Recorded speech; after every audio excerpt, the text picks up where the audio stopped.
Welcome to our first talk about life events. So I want you to imagine for a moment, if you will, imagine that I was introducing to you today something for your church that would do all sorts of incredible things. It would give you a chance to get involved in the nitty-gritty of people's lives. It would reach across every generation, from the very youngest in the community to the very oldest. It would give you a chance not just to talk about tea and cake, important though that is, but to talk about serious questions, matters of life and death. It would give people who had never been in your building before a chance to come in and discover church. And when they did come in, it would give them an incredible opportunity to hear a message of hope and joy and, above all, love. Just imagine we were going to introduce such a thing. Well, the incredible news is we don't have to introduce this thing, because this is what we already do in your church, in your village, your town, where you are. You already do this. We do this when we meet people through a christening, baptism of a child, when people get married, through a wedding, and of course through a funeral when people die. And it's what we call life events. Life events itself is an interesting term. Traditionally, in churches, you might know, if you've been around church a long time, you might know that this was called occasional offices. But who knows what that means these days? Interesting words. Office? Well, office is that place we used to go to do our work. Occasional is an interesting word. It sometimes means these days doesn't happen very often. And when these don't happen very often, there are two things that can happen. The first is that they become not very important because they don't happen that often.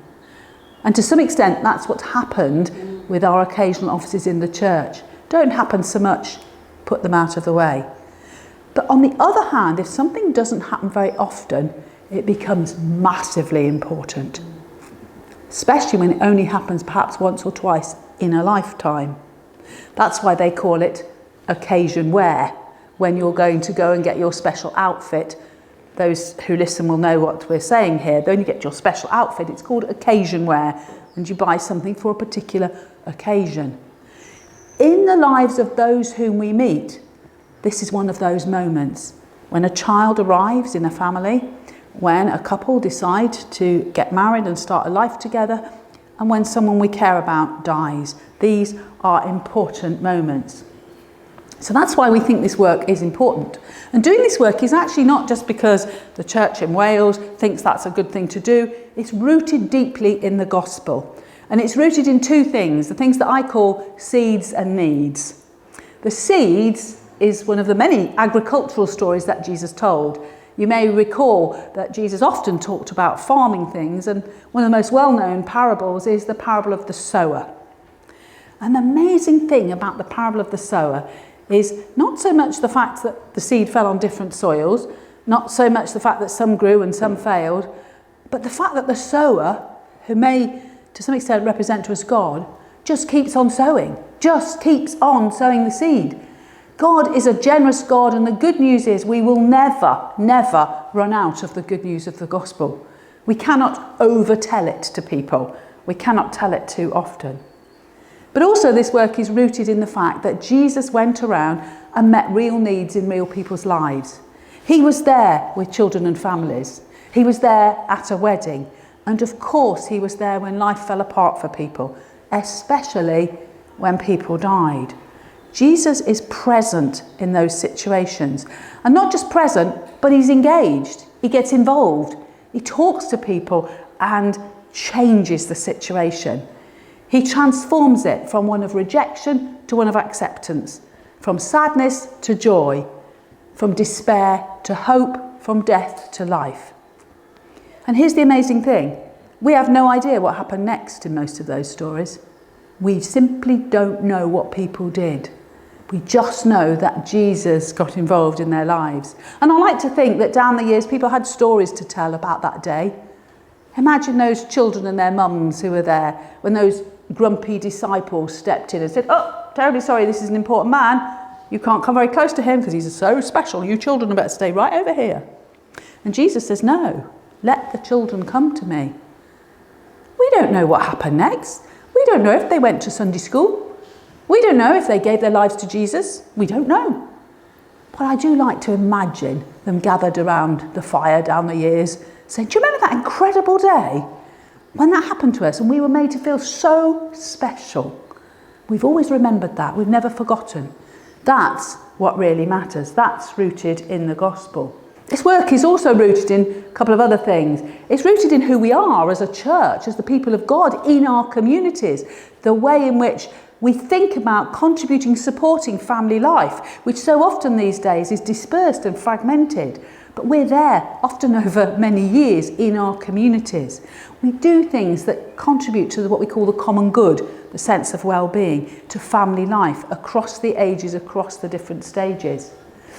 And this work is also rooted in something the Church of England, our neighbours over the way from where I come, have been working on for the last decade, where we've been doing a lot of research, not academic, clever research in universities, but actually going out and doing research, talking to the people who come to church, finding out what they really think and feel, rather than, I don't know about you, but in my experience, us churches are really brilliant at knowing what people think without ever asking them. It's a very special gift. But we went out and asked people and used that research to give us some insights and understanding and help people engage with it.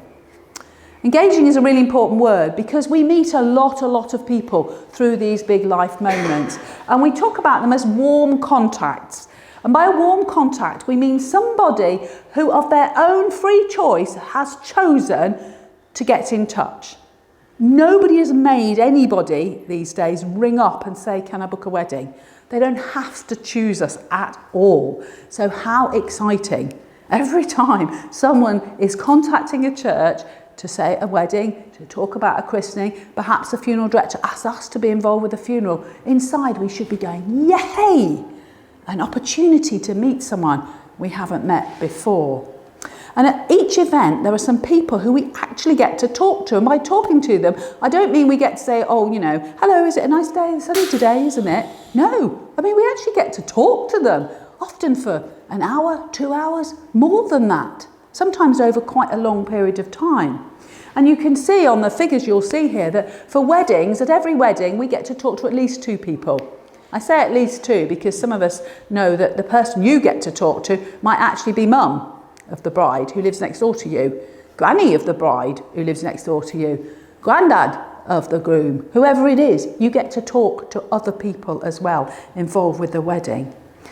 Funerals, difficult to know, but lots of funerals. At the heart of a funeral might be a surviving life partner, there might be a couple of adult children, 3 people. You might know someone different in your community. You might be knowing a best friend. You might be knowing the next door neighbour who's lived next door to the person who's died for 60 years. You may be knowing them. But let's say it's 3 people. You start to see the numbers building. And the baptism of a child is really interesting. In most cases, there'll be 2 parents, though not always. There'll be a child or 2 to talk to. And actually, there's godparents. Every child has to have 3 godparents, but they might have more. You might be knowing them on your street, in your church, the ones who are the godparents. You might be knowing the mum, the dad, the grandma, the granddad, the children to talk to. But let's say it's 6 people. The last time we were able to count figures in the church in Wales, every year you were speaking to something like 56, 60,000 people because of life events. That's an incredible number of people. And then beyond those people, there are the people who come as their guests. Now that actually is a really important word, that word coming as their guests. Because one of the problems we have quite often is when all these strangers come into our churches, we're not really thinking of them as coming as our guests or the guests of Jesus Christ. We're thinking of them as, oh, they're the friends and family of the bride and groom. Oh, you know, they're the friends and family of the person who's died. Nothing to do with us. But actually, they're coming into the space, guests of Jesus Christ, as we are all guests of Jesus Christ. And incredibly, these are the people who are having an experience of church. in a culture that's increasingly secular, there are people who've never been in a church building. What? Can you believe it? Never been in one. No idea if we're even open for business still. Is this really still working, this place? Oh, I didn't know that. Younger generations. Amazingly, weddings and christenings are giving us incredible contact with people, guess what, under 40. How amazing is that? And what is the age group we worry about a lot when we're writing our profiles for new vicars and all of that? Oh, we wish we were in touch with younger people. Look at how many people are coming to your weddings and christenings. Look round at the age that's walking through your door. These are the kind of numbers that come. Before the pandemic, we would have seen 70 at a wedding, perhaps 70 coming to a baptism of a child. Who knows how many are at a funeral, but let's say 50 is an average. We all know there are funerals with 3 people. There are funerals that get attended by 300 people, sometimes more. But take those as an average. In a year, that means 863,000 people walking through churches in Wales. That, my friends, is far more than come to all our Christmas services. That's incredible. Think about that. All those people having an opportunity to go away with a positive memory. And memory really matters because we know from psychological research that people make future decisions from past experience. If people have no experience to go on, it's really hard to make a choice. So those young generation that come into church and have never seen a church and see a wedding, suddenly they've got that idea in their head. Maybe we could do this too. Oh, we never knew that it was like this. We never knew people would smile at us. We'll talk about smiles a little bit more. So it's really important. We also know from some recent research in the Church of England that we did is that huge numbers of our population have experienced church simply because of going to a wedding, christening or funeral. Over half the population have done that in the last few years. That's extraordinary. Do we value this? Often we don't. We know too that the people who are at the heart of an event, that's the couple, the family and so on, will feel connected to the church. People who have had a wedding perhaps in your church, even though you may never have seen them since, will be thinking of it as their church because it happened in that place. They feel warm towards the church. They feel connected. 20% of people feel warm towards the church simply because they've been involved at the heart of one of these life events. That's the biggest way in which people feel warm. The second is something that happened in childhood, such as going to a church school or a Sunday school or a holiday club. But the most important thing is that sense of being involved in a moment in their lives. And that's really the shift we have to make in our heads. This is not about the church saying to people, come and get involved in our life.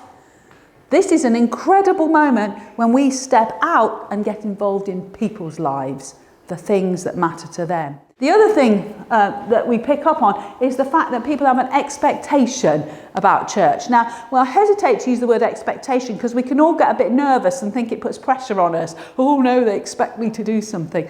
But it's more the sense of, well, they would do that. You know, that is what they do. A given, really.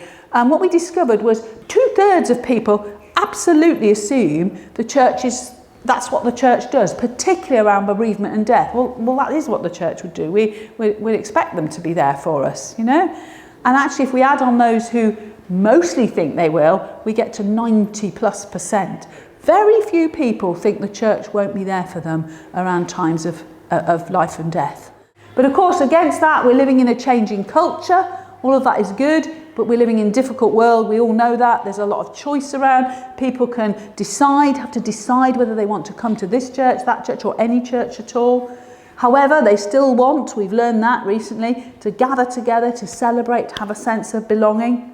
But really importantly, and I think this is still very true for us all, is people, when they come to something like a wedding, christening, or even a funeral now, they need it to be memorable. They need it to be personal. And they need it to feel like an experience, that they've experienced something. Not just a passive thing, but they've been involved. And we'll share some more about that. But we are living in a culture that is post-church, which means people don't know about our language and our culture. So it's not their fault when they don't understand how we work. Just as it's not my fault when I don't understand how, a sports club works. It's not my fault, it's not something I know about, So we have to help people with the language. And we also are talking in an era where we don't quite know yet what the impact will have been of the pandemic on the way in which people want to gather and celebrate and be together. But whatever's happening in our culture, the important thing is people are still born. People still fall in love and commit to one another. And sadly, as we know all too well, people still die and we are there for them. I watch a lot of adverts and I get cross about adverts. And I particularly get cross about banking adverts because it seems to me somewhat bizarre that it's banks who are using the language that we should be using as the church. This little quote is from an advert that's been on recently. It's for the Halifax Bank. And they very beautifully say, for the ups, the downs, and everything in between, it's a people thing. The sound of jaws dropping. Could you be saying that about your church? Is that what you're there for? The ups, the downs, everything in between? It's a people thing, and of course for us, it's a God thing as well. And all of this means that this work about life events, the vision for it is ultimately just simply about making relationship. You'll see from the chart there that what we're looking at is people who so often come to us with real fear and anxiety. I sometimes wonder what it is that we did to the good news of the gospel that means people are terrified of coming to encounter it because they think they're not good enough. They think we're going to judge them. They think they won't be the right kind of person. They won't fit the rules. They come with fear and anxiety, and we need to move them to that place of trust and delight where they not only trust in us, but they learn to trust in God, and they're looking forward and they know that God delights in them and that we are delighted to see them. And we do that in two ways. We do it all too often by just doing good processes.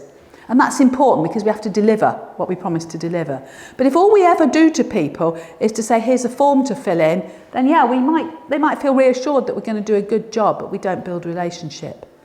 The first and foremost thing that people need is for us to be warm and relational. And when we balance those two things together, we start to move people towards trust and delight. When people ring up and say, can I book a wedding? Or they walk through your church, or they're in the back of the congregation one Sunday because they're there to have their bands read. Oh, how exciting is what we should be saying. Not, oh, okay, did you fill a form in then? It's about relationship. So thank you, that's our first session, and thank you for listening to this one as we think about life events and how we build bridges.